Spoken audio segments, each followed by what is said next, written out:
morning and welcome to Breazeale's Grocery Bluegrass this morning.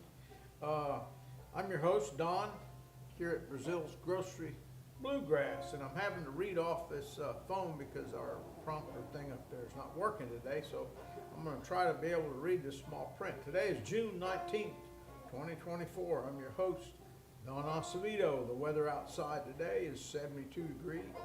Feels like 72, cloudy skies. The high today will reach 86 degrees. There's a 1% chance of rain this afternoon. A beautiful day in the upstate. Our sponsors for today's show is Dr. William V. Tomlinson, a good friend of mine, MD, with the Blue Ridge Radiation Oncology. He is located at 2000 East Greenville Street, Anderson, South Carolina. His phone number there is 864-512-4600. If you have any cancer problems, which I hope you don't, but if you do happen to go there, just tell him you got the information from me. He's a great guy too. Okay, our shout outs go to Jane, Josh, Heather, Carter, Blaine, Hampton, Hudson, Grant, Sil, Heidi, Charlie, Harper, Chris, Avery, Adeline, and Abella.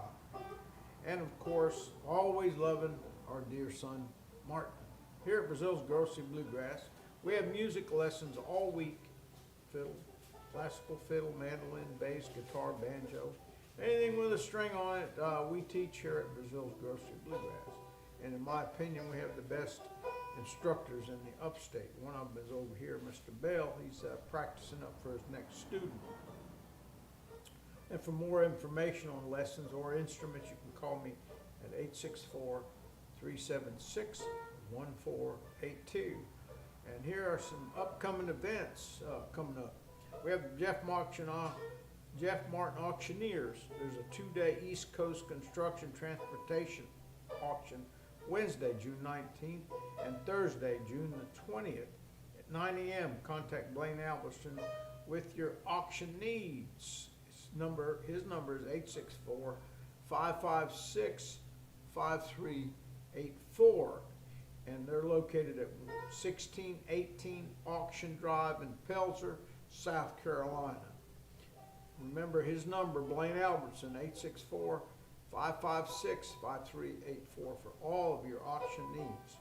And don't forget the 3rd Annual Heading Home Festival in Swainsboro, Georgia, October 24th, 25th, 26th, and 27th, 2024. For more information on that festival, you can contact Libby at 912-432-5885. Again, contact Libby for that festival, 912-432-5885.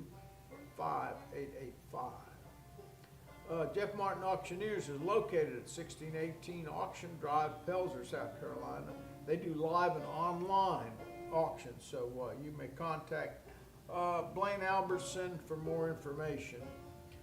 He's your sales professional today at 864-556-5384. They have monthly sales, auctions, vehicles, pickups, boats, motorcycles, RV, golf carts, about anything that's got wheels on it, you can find it over there at the auction. Again, contact Blaine Albertson at 864-556-5384. You can also follow us on social media pages, YouTube, Facebook under Breazeale's Grocery Bluegrass, and Instagram under BG Bluegrass. You can get us either way, so contact us. And by the way, you can contact me during this live broadcast at 864-376-1482 while I'm doing the broadcast, and I'll answer your call. We now have pork rinds, $7 a bag. We got plain, hot and spicy, salt, vinegar, smoky bacon, barbecue. They're all delicious. I've tried them all. And remember, we have our coffee, the Breazeale's Grocery Bluegrass coffee. It's the best. We have 5 flavors of the coffee, and we can ship it anywhere you're located. We can ship it. Our bags are $14.50 a bag, and plus shipping and handling, and we'll get you a bag out to you. Okay, good morning. We're here from Breazeale's Grocery Bluegrass, and our guest is me. I'm your guest this morning, and our guest that was supposed to come, I must have got tied up somehow. He didn't make it today, so I'm going to try to give you some information about the store, a little bit about myself, where I came from and stuff, and that's what we're going to talk about today. Here at the store at Breazeale's, I opened it about, this coming year will be 19 years ago. And the reason I opened this store, because we have a young son that was an up-and-coming banjo player. He started when he was young. And I took him to lessons once a week. Started out in Anderson with Al Osteen, and we started him lessons there, and that's where he bought his first banjo. Not a real expensive one, but it was a good banjo, enough to learn by. So he moved along pretty quick in his banjo. I heard him playing it all the time, and one night I was sitting at home. He was in his bedroom, and I turned the TV down, and I said, "That sounds good." I mean, he's getting this stuff. You know, banjo player. I play banjo. Been taking about a little over 4 years, and I still not there. I know half a dozen songs, but it's a lifelong journey. Any instrument's a lifelong journey. So anyway, I went in his room. I said, "Martin, play that again." He played it just as clean and pretty as you can. I can't remember what song it was, but just as clean and pretty. So we started going to different bluegrass venues. We started out, I think, we went to Jack's Pickin' Parlor over there in Anderson. We started out there, I believe, and then we moved up to Illinois, which is north of here. It's a little community center. It's called Illinois. And anyway, we started going to Illinois, and I would take him that was Friday nights. I'd take him every Friday night and go to Illinois. At the time, I didn't play anything. I just took my son, Martin, up there to play banjo with the pickers around there. So they started getting pretty good. So then we started going to Rogers House of Music, I believe it was called, in Seneca, because the instructor in Anderson, he had moved.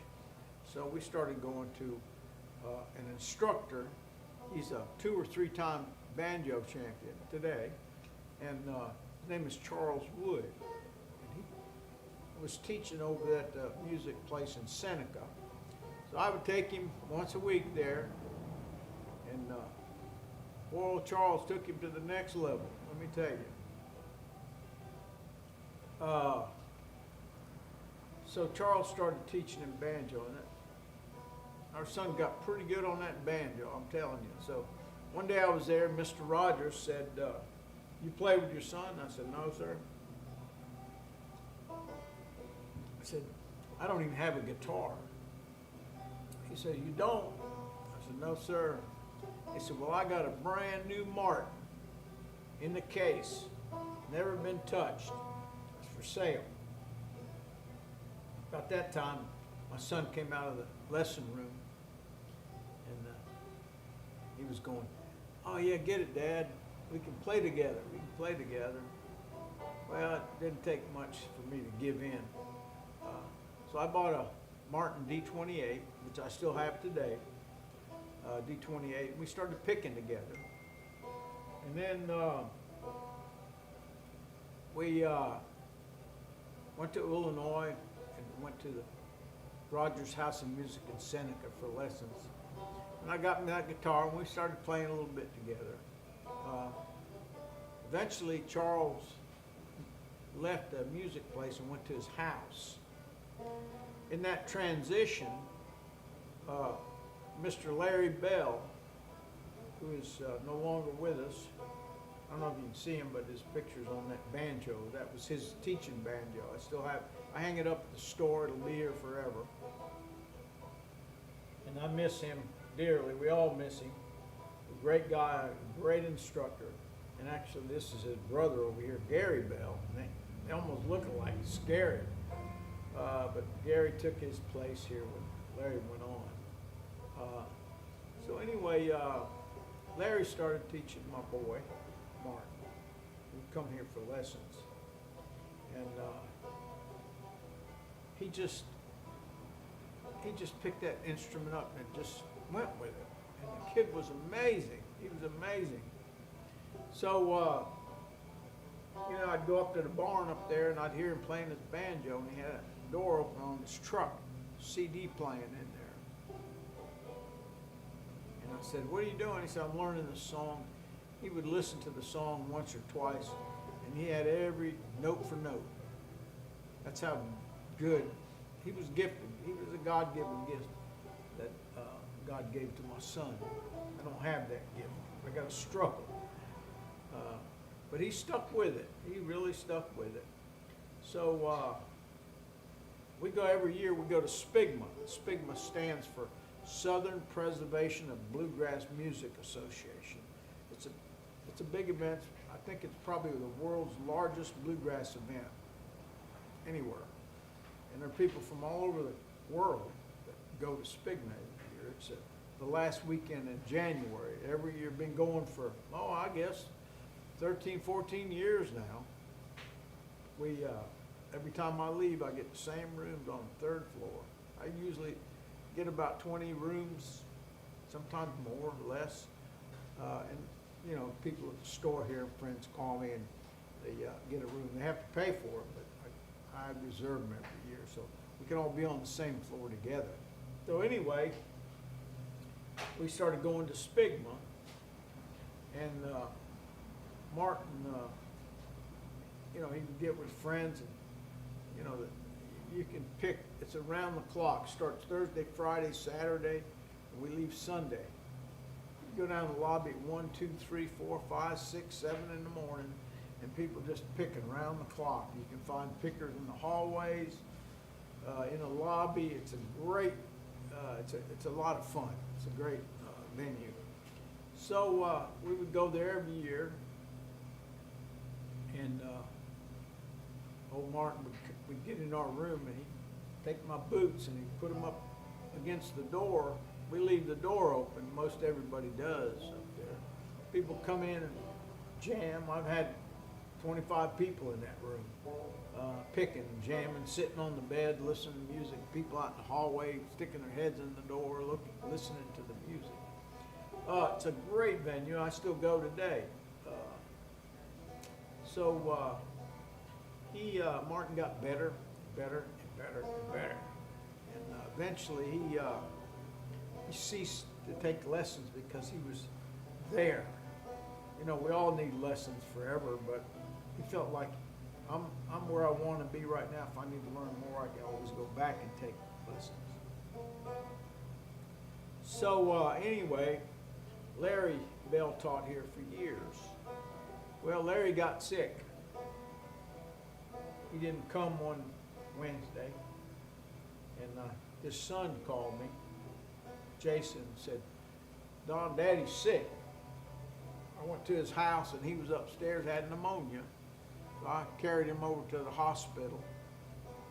They admitted him. He was there a couple of days, and one day he called me. I'll never forget this conversation as long as I live. "Hey, Don." I said, "Hey, Larry." He said, "I'm good." I said, "What are you doing?" I said, "Well, I just wanted to let you know, by the time the sun goes down, I'm going to be with Judy." That was his wife. She had passed on. "I'm going to be with Judy." I said, "Larry, you can't talk like that. That's a doctor's decision, and ultimately it's God's decision when he wants to take you home." He said, "Well, I just wanted to let you know," and his phone dropped on the floor, and I guess nobody picked it up. So that's the last time I saw Larry. Sure enough, before the sun went down, he passed on, went to be with his wife, Judy. And boy, we miss him. We miss him greatly. I love that man. I loved him dearly. So he passed away, and I don't know how I think his brother Gary, who teaches here, he called me, and I went over to the house, and he had a bunch of nice banjos.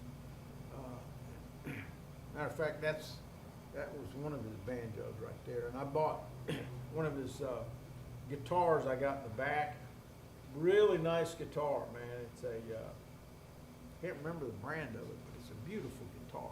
Real nice. I keep it in the back in the case.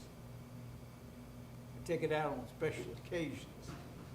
So anyway, Gary Bell, that's where when I met Gary Bell was over at Larry's house, and I think I might have asked him, would you be willing to teach? He lives in Greenville, about 30 miles away. Be willing to teach at the store, kind of. Larry had students, so he jumped right in. I don't think we missed maybe a week, maybe. Jumped right in, and he's been teaching ever since. How long you been here, Mr. Bell? 3 years. He's been teaching here 3 years, and he's very faithful in what he does. He loves what he does. Loves teaching guitar, banjo. I mean, he's the best. So we kept the Bells in the house here with Gary, and we just moved forward. So anyway, trying to think where I was with the story. My son playing got real good. So one day, his banjo instructor, Charles Wood, called me and he said, "How many people can your plane hold?" I said, at the time it was 4 people. No, it was 4 people. I had a 4-seater. Well, everybody wanted to go, so I had to go to Greenville Downtown Airport and get checked out in a bigger plane, 6-passenger plane. Got checked out, and we loaded up and went to New York City to be with Steve Martin, a comedian. We were there with him for about 4 days, and I could do a whole show just on what we did there. It was a great time. He had got 5 of the best banjo players in the country there. Earl Scruggs, Charles Wood, and I can't remember the other banjo players. But we had one heck of a time. Boy, it was the best time. And, Steve Martin rented a small off-Broadway studio in New York City. And that's where they performed. It wasn't an open show, just a few of us there. And it was the best time. Matter of fact, I sat in the front row. I didn't get but one picture because I was just so enthralled and awed about their musical abilities and what they were playing. It was awesome. I didn't get but one picture. So Earl Scruggs was getting off the stage, looked like he was having a hard time. I walked over and put his hand on my shoulder. I grabbed his banjo and stepped off, and we went in the back there and took some photos with Earl Scruggs. And spent a little time with Earl up there and his wife. Great time. A wonderful time. Never again, well, Earl has passed. He and his wife has passed and gone on, so that was a once-in-a-lifetime event. And I cherish that time together. Martin, my son Martin, he had a good time too. So we were getting the elevator going down, and Steve Martin was in the elevator. My son, myself, going down to the lobby. Steve Martin put his arm around my son. He said, "You know, I like your name, Martin. I might adopt you." And I said, "Well, that might work." We had a good time and took some pictures after we got out of the elevator with Mr. Steve Martin. By the way, he lives about an hour, 30 minutes from here. He lives right outside of Brevard. He built a cabin. He spends, from what I understand, he spends from May till July in the cabin up here. The rest of the time he's either in California. I know he's got a place in California, maybe in Miami, and he has a place in New York City. So he's all around. And he is a crazy and funny guy too, let me tell you. He's a blast.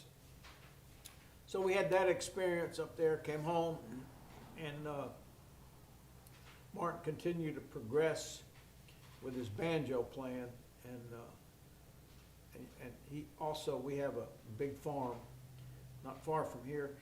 And he also did all the farming there. He had tractors and all the implements to cut the hay, rake the hay, bale it, and put it in the barns for us.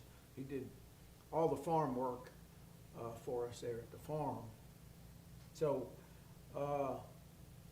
one day, my wife and I were getting out of church, and I always think about this, and I'm going to tell you a little bit about this. I don't know where you are spiritually, but I try to stay in tune with the good Lord every day.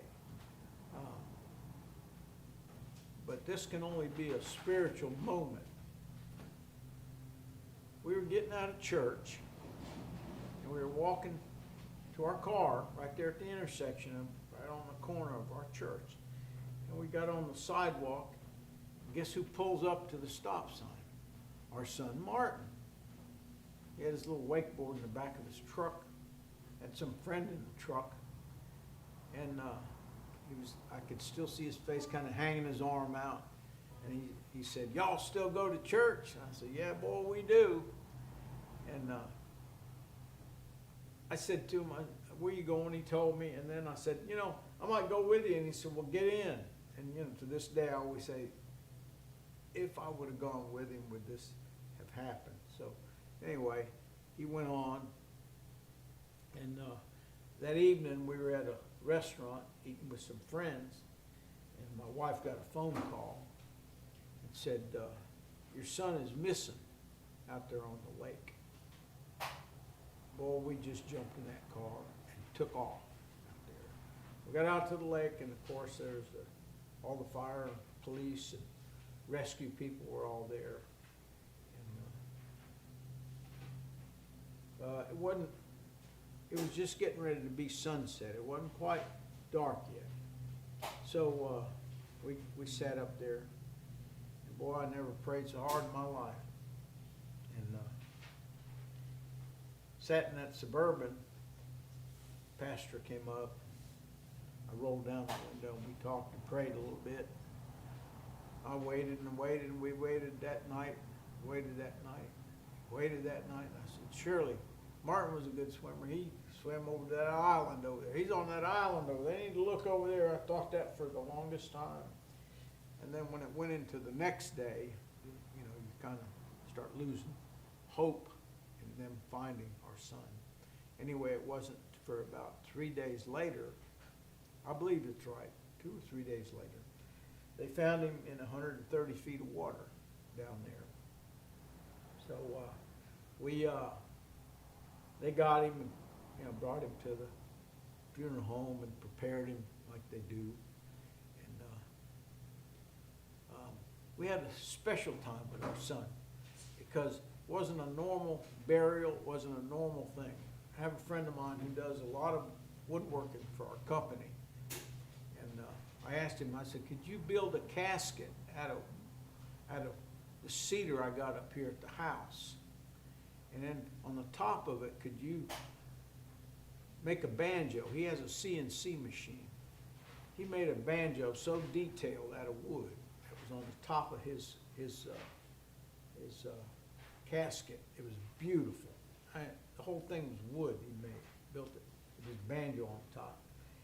And one of the fields across from our home is where we had the funeral service on top of this hill. And they put the casket on the back of a farmall that he used to like to drive, and they brought it across the road to the corner where we live, right across the road. And he was buried right there on the corner. I can look out my kitchen window, which I do every morning. I look out and I say, hey, Martin, I can see his tomb up there. And he was buried, and then later on I built about a 12-inch stacked stone, beautiful wall. And then I poured a 4-inch concrete cap at the shop, picked it up, brought it, and set it on top. So the only thing left to do is we're going to have a bronze plaque made and put on top of it at some point. So that's where our son is. And I can see him every day. I see him every day and talk to him. And then once in a while we'll take a little stroll and walk up there with the dog, and we'll sit on his grave there and talk to him. I talk to him all the time. So anyway, that's a story with the store, our son, and this is why this place is here, is because of him. So anyway, I closed it down. It was hard for me to walk in here. Everything in here was our son. This was Martin. I bought it for him. So I have a friend of mine, Little Roy Lewis. Used to be with the Lewis family. Now it's Little Roy and Lizzie show. They come and play here once a year. Been doing it forever. He called me. They were on the road to do shows out west somewhere, and he called me. Hey, Don, how are you? I said, fine. Little Roy, how are you? He said, I just calling to check on you. I said, well, Little Roy, I think I'm going to close the store. He was quiet for a little bit. They came back and said, well, I'm not telling you what to do, but what would your son want you to do? I didn't have to think about that very long. And the next Saturday, we were back open and back picking and grinning bluegrass music. So we've been here, I think it's going on our 19th year here. The only time we really closed was a couple of weeks, and my son passed away. And, he's up there with all the banjo players. He's up there with Larry Bell, my son, Earl Scruggs, and I could name a bunch of banjo players that have gone on. And he's up there just, I think the Lord has a music section up there because the Bible talks about music in several places. Make a joyful noise unto the Lord. They have harps. Oh, they got all kinds of musical instruments up there. I can't wait to get up there. How about you? Anyway, that's part of my story. I got lots and lots and lots of my story. I can tell you, hopefully I'll start one day with my personal story, which will take up a long time, but I'll do it in parts one day. Okay, we got about a minute to go. So thank you for watching Breazeale's Grocery Bluegrass. We hope you enjoyed what I talked about today. And if you ever want to call, my number is 864-376-1482 about music lessons. Hey, if you just want to talk, come over here. We'll sit down and talk. Whatever's on you. I got a psychiatrist over here in the corner that can help out too. He evaluates people and kind of helps them with their music, get on along the way in their mind, Music's good for the mind, folks. So anyway, that's all I got to say. So we'll hopefully see you. No, we will see you next week. And by the way, I can't talk about that yet, but I'll talk about it one day. So anyway, that's it for now.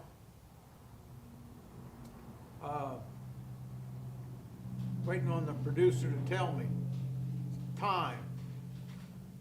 Bye. You didn't turn off the sign, sissy. Am I off?